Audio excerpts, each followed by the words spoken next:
More breaking updates coming in. The showdown continues over the scam. The BJP is now alleging that they are not being allowed to go to Mysuru. The police are at the BJP State General Secretary Tamesh Gowda's house preventing them. So the BJP is saying that they had planned to stage a protest, but the police officials are stopping them from holding a peaceful protest. That's the allegation that has come in from the BJP. My colleague Deepak is joining us on the broadcast with the details.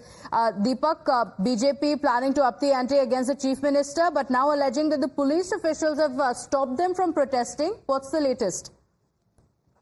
Yes, sir. Good morning to you, Pratibha. And we are hearing from the BJP at this point in time that a lot of police officials have been stationed at various BJP leaders' residences. They're also at highways as well. Now, BJP had, said that multiple leaders from Bengaluru will be going to Mysuru. They'll be staging a protest against the Chief Minister and the Congress party over, the allegations in this Muda Rao.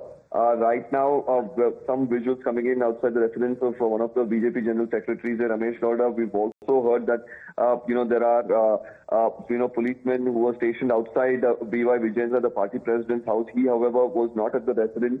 Now they're trying to intercept, his movement on the highway, and this will be done for most of the leaders, preventing them from, going to Mysuru and having a large congregation there. This is what the BJP is saying. As far as the police are saying that they are also here going on to say that there is no permission to gather in large numbers, protest other than Freedom Park in Bengaluru, and they'll have to do their due diligence and their duty otherwise.